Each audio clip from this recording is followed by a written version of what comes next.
मैं हूं आपके साथ आनंदमयी। राजस्थान में इस समय काफी बवाल मचा हुआ है। जनता में काफी आक्रोश है, लोगों में गुस्सा है और यह गुस्सा की वजह है भाजपा की सरकार।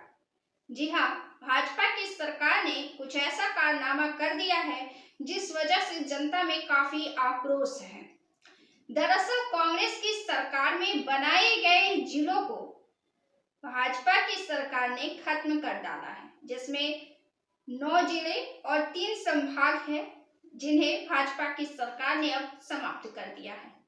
इन्होंने कांग्रेस की सरकार में बनाए गए कल्याणकारी योजनाओं का भी नाम बदल डाला है, जिस वजह से भी लोगों में गुस्सा है। लेकिन सबसे ज्यादा जो अहम गुस्सा है वह है जिलों को खत्म करने की वजह से, क्योंकि जिलों के खत्म होने से सीधा प्रभाव जनता की जिंदगी पर पड़ती है।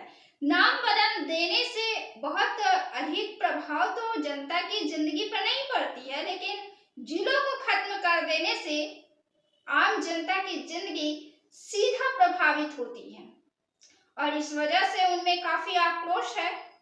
इन आक्रोश पर हम बात करेंगे और देखेंगे कि आखिर किस तरीके से भाजपा की सरकार ने कांग्रेस की सरकार के बनाए गए जिलों को काटा है और इस वजह से क्या कुछ परेशानियां हो रही है, क्या दिक्कतें सामने आएंगी, इस पर कांग्रेस पार्टी का क्या स्टैंड है, भाजपा पार्टी का क्या स्टैंड है, इन तमाम बातों पर इस वीडियो में हम चर्चा करेंगे।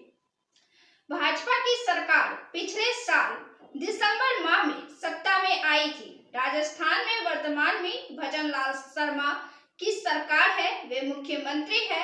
भाजपा सरकार ने मुख्यमंत्री के रूप में अशोक गहलोत के नेतृत्व वाली पिछली कांग्रेस की सरकार द्वारा शुरू की गई 10 प्रमुख कल्याणकारी योजनाओं के नाम बदल दिए हैं। इस हद तक नाम में परिवर्तन किया गया है कि वह मजाक जैसा प्रतीत होता है। अब भाजपा सरकार ने अगस्त 2023 में गहलोत सरकार द्वारा बनाए गए 17 जिलों में से 9 और 3 संभाग को खत्म कर दिया। हालांकि इसने 8 नए जिलों को बरकरार रखा है, जो कथित तौर पर जिला गठन के लिए आवश्यक मानदंडों को पूरा करते हैं। प्रभावी रूप से राजस्थान में अब 50 जिलों और 10 संभागों से घटकर 41 जिले और 7 संभाग हो जाएंगे। हटाए गए जिले के नाम हैं जयपुर ग्रामीण, जोधपुर ग्रामीण, शाहपुरा, संचौर, दुदू, केकड़ी, नीमकाथाना, अनूपगढ़ और गंगापुर। जो नए संभाग समाप्त किए गए हैं वे है बांसवाड़ा, पाली और सीकर। खत्म किए गए जिले अपने पुराने जिला मुख्यालयों में वापस आ जाएंगे, इसलिए जयपुर ग्रामीण और जोधपुर ग्रामीण क्रमशः जयपुर और जोधपुर जिलों में वापस चले जाएंगे, जबकि शाहपुरा दुदू के साथ मूल जयपुर जिले में वापस आ जाएगा। केकड़ी अजमेर, सांचौर जालोर, नीमकाथाना सीकर, अनूपगढ़ हनुमानगढ़ और गंगापुर सवाई माधोपुर में फिर से वापस हो जाएंगे। इस निर्णय के कारण व्यापक विरोध प्रदर्शन हुआ है, सड़कों पर गुस्सा फूट पड़ा है, लोगों का आक्रोश दिखा है। यहाँ तक कि जिन जिलों में धारा 370 हटाई गई थी वहां के भाजपा कार्यकर्ताओं ने भी कथित तौर पर अपना गुस्सा दिखाने के लिए कांग्रेस से हाथ मिला लिया है। लेकिन खबरें यह भी आई है कि इस्तीफा दिया है, फिर इस्तीफा वापस लिया है। इन तमाम घटनाक्रमों से जनता में खास आक्रोश सामने आ रहा है। पूर्व कांग्रेस मंत्री सुखराम बिश्नोई ने कहा कि प्रशासनिक कारणों से सांचौर को अलग जिला बनाया गया और इससे उन लोगों को राहत मिली जिन्हें जालोर जाने के लिए रेगिस्तान में लंबी दूरी तय करनी पड़ती थी। कांग्रेस सरकार ने लोगों की सहानुभूति के चलते सांचौर को जिला बनाया था। गहलोत ने खुद इस बात पर जोर दिया कि नए जिलों का निर्माण भारत के सबसे बड़े राज्य में शासन को बेहतर बनाने के उद्देश्य से एक सोची समझी और पूर्ण रूप से विचार की हुई निर्णय थी। गुजरात राजस्थान से छोटा है, फिर भी इसमें 33 जिले हैं और छोटी प्रशासनिक इकाइयों के साथ सुशासन प्रदान करता है। 2018 में गठित रामलुभाया समिति की सिफारिशों के बाद नए जिले बनाए गए और इसने 2023 में अपनी रिपोर्ट प्रस्तुत की थी। भाजपा सरकार ने 9 जिलों और 3 संभाग को खत्म करने में सिर्फ 1 साल का समय दिया। यह निर्णय सुशासन को बुरी तरह प्रभावित करेगा, ऐसा गहलोत ने कहा है। गहलोत ने इसके साथ यह भी कहा है कि कांग्रेस सरकार ने नए जिले बनाने के फैसले की समीक्षा करने वाली ललित पावर समिति ने भाजपा के प्रभाव में काम किया और भाजपा नेताओं के प्रभाव में सिफारिशें की। सेवानिवृत्त आईएएस अधिकारी और पूर्व केंद्रीय सचिव पवार को सेवानिवृत्ति के बाद राजस्थान राज्य लोक सेवा आयोग का अध्यक्ष बनाया गया और बाद में कौशल विश्वविद्यालय का कुलपति भी बनाया गया। भजनलाल सरकार ने ललित पवार को कांग्रेस सरकार के फैसले की समीक्षा करने के लिए नियुक्त किया था। समिति का गठन तब किया गया जब भाजपा के मंत्री अपनी अंतरात्मा से परेशान होकर अपनी ही सरकार के फैसलों का समर्थन करने में असमर्थ थे। भाजपा सरकार ने नए जिलों को खत्म करने का स्वागत करने वाले बयान जारी करने के लिए पूर्व सचिव डीबी गुप्ता जैसे पूर्व नौकरशाह को भी शामिल किया। उन्होंने कहा कि ललित पवार भाजपा में शामिल हो गए थे और उन्होंने अपनी रिपोर्ट देने में पार्टी के निर्देशों का पालन किया। मंत्री और पार्टी पदाधिकारी अपराध बोध के कारण टिप्पणी करने में बच रहे थे। मैं अपनी सरकार द्वारा लिए गए निर्णयों का बचाव करता हूं और यह कोई राजनीतिक निर्णय नहीं था, जैसे कि भाजपा आरोप लगा रही है। बेहतर प्रशासनिक दक्षता के लिए अधिक जिले और संभाग बनाने का निर्णय लिया गया था। मतलब अशोक गहलोत का साफ यह कहना है, यह संदेश देना है कि यह जो जिले बनवाए गए थे वो उसका सीधा और एकमात्र लक्ष्य था जनता की सहूलियत। जनता को ध्यान में रखते हुए जिलों का निर्माण कराया गया था। राजस्थान हमारे सभी राज्यों में सबसे बड़ा क्षेत्रफल वाला राज्य है। गहलोत ने कहा कि मध्य प्रदेश राजस्थान से छोटा है, फिर भी इसमें 53 जिले हैं, जबकि राजस्थान घटकर 41 हो गया है। जब जिला मुख्यालय 100-150 किलोमीटर दूर होते हैं तो प्रशासन करना मुश्किल हो जाता है, प्रशासनिक काम करना मुश्किल हो जाता है, प्रशासनिक पहुंच, एक्शन लेना, सक्रियता दिखाना मुश्किल हो जाता है। भाजपा दावा कर रही है कि 2023 के विधानसभा चुनाव से पहले लोगों को खुश करने के लिए इतने सारे जिले बनाए गए, फिर अन्य नए जिलों को क्यों बरकरार रखा गया और 9 जिले और 3 संभाग को क्यों खत्म कर दिया गया।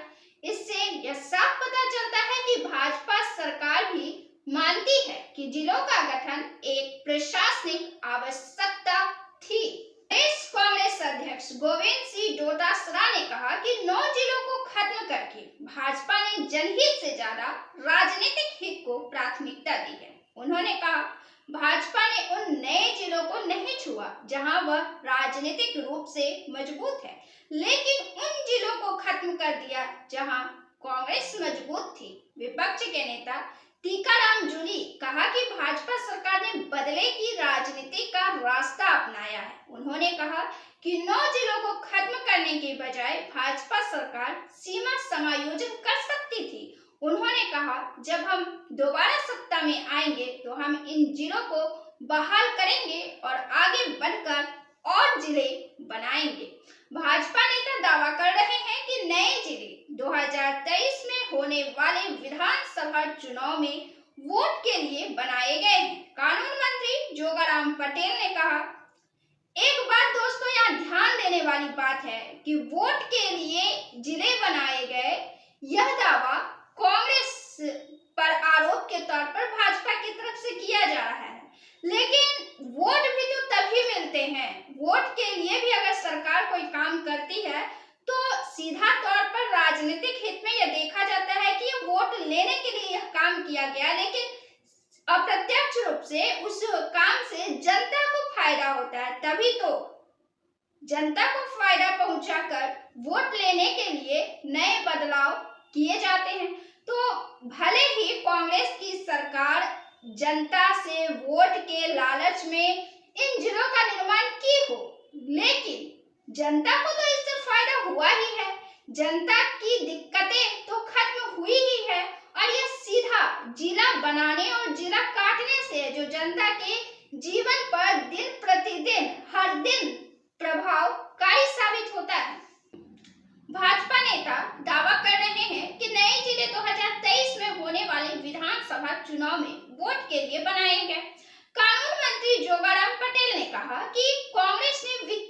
जिम्मेदारियों की परवाह किए बिना राजस्व, कानून व्यवस्था और सीमाओं जैसे नए जिलों के गठन की बुनियादी जरूरतों को भी नजरअंदाज कर दिया और राज्य के खजाने की कीमत पर नए जिले बनाने का जल्दबाजी में फैसला ले लिया। पटेल ने यह भी कहा कि भाजपा सरकार अब ग्राम पंचायतों का परिसीमन करेगी। पहले एक पंचायत समिति बनाने के लिए 40 ग्राम पंचायतों की जरूरत होती थी, जिसे घटाकर 25 कर दिया गया है। ग्राम पंचायतों का पुनर्गठन होने के बाद सरकार पंचायत चुनाव की तारीखों की घोषणा करेगी। जैसा कि पहले भी कई मौकों पर यह बताया गया है, भाजपा के नेतृत्व वाली सरकार गहलोत के कार्यकाल के दौरान शुरू की गई योजनाओं को सक्रिय रूप से रिब्रांड कर रही है। पिछले 12 महीनों में 10 प्रमुख योजनाओं के नाम बदले गए हैं। रिपोर्ट से संकेत मिलता है और भी योजनाओं के नाम बदले जा सकते हैं। इनमें कई योजनाओं का नाम मूल रूप से गांधी परिवार के सदस्यों के नाम पर रखा गया था, जिसके कारण भजनलाल शर्मा की सरकार ने नाम बदलने के प्रयास शुरू कर दिए हैं। सबसे पहले किए गए बदलावों में से एक इंदिरा स्मार्टफोन योजना को रोकना था, जिसका उद्देश्य 1.35 करोड़ महिलाओं को स्मार्टफोन उपलब्ध कराना था। Mahatma Gandhi English medium school योजना का नाम बदलने पर भी विचार किया गया, लेकिन विरोध और विधानसभा में बहस के बाद इसे रोक दिया गया। कई प्रमुख कार्यक्रमों का नाम पहले ही बदला जा चुका है। चिरंजीवी स्वास्थ्य योजना का नाम बदलकर मुख्यमंत्री आयुष्मान आरोग्य योजना कर दिया गया है, जबकि इंदिरा रसोई योजना का नाम बदलकर अन्नपूर्णा रसोई कर दिया गया है। अन्य नाम परिवर्तनों में इंदिरा गांधी शहरी रोजगार गारंटी योजना से मुख्यमंत्री शहरी रोजगार गारंटी योजना, मुख्यमंत्री बाल गोपाल योजना से पन्ना धाय बाल गोपाल योजना, राजीव गांधी छात्रवृत्ति योजना से स्वामी विवेकानंद छात्रवृत्ति योजना शामिल है। राजीव गांधी जल स्वावलंबन योजना से मुख्यमंत्री जल स्वावलंबन योजना, मुख्यमंत्री वरिष्ठ नागरिक तीर्थ योजना से पंडित दीनदयाल उपाध्याय वरिष्ठ नागरिक योजना बना दिया गया है। इसके अलावा इंदिरा महिला शक्ति कार्यक्रम के तहत 3 योजनाओं को मिलाकर उनका नाम बदलकर कालीबाई भील संबल योजना रख दिया गया है, जबकि नाम बदली गई कई योजनाओं में पहले पूर्व प्रधानमंत्री इंदिरा गांधी का सम्मान किया जाता था। महात्मा गांधी, जवाहरलाल नेहरू, राजीव गांधी और कस्तूरबा गांधी जैसी प्रमुख हस्तियों के नाम वाली कई योजनाएं अपरिवर्तित रहेंगी, लेकिन अंदरूनी सूत्रों का यह कहना है कि इन योजनाओं को भी रीब्रांडिंग का सामना करना पड़ सकता है। गहलोत ने राज्य की भाजपा सरकार पर उनकी सरकार द्वारा शुरू की गई जन कल्याणकारी योजनाओं को खत्म करने या उन्हें कमजोर करने का आरोप लगाया है। केंद्र पर अपने वादों को पूरा करने में विफल रहने का आरोप लगाते हुए वरिष्ठ कांग्रेस नेता ने कहा कि प्रधानमंत्री नरेंद्र मोदी को राज्य में एक सर्वेक्षण कर यह पता लगाना चाहिए कि इन योजनाओं को बंद करने से लोगों में कितनी नाराजगी पैदा हुई है। उन्होंने यह भी कहा कि कांग्रेस सरकार ने पार्टी के घोषणा पत्र के आधार पर कई कल्याणकारी योजनाएं शुरू की और उन्हें समय पर लागू किया। इस दौरान हम आपको यह भी बताना चाहेंगे कि अगर भाजपा की सरकार जिस तरीके से नामों में परिवर्तन कर रही है, नामों में परिवर्तन करने से जनता में कोई विशेष असर नहीं पड़ेगा, लेकिन योजनाओं को बंद करने से तो जनता पर विशेष असर पड़ेगा ही। और दूसरी बात यह कि भले ही वर्तमान भाजपा की सरकार पहले से लागू की हुई चल रही योजनाओं का नाम बदल दे, लेकिन इससे यह नहीं हो सकता है कि ये योजनाएं भाजपा की सरकार ने बनाई है।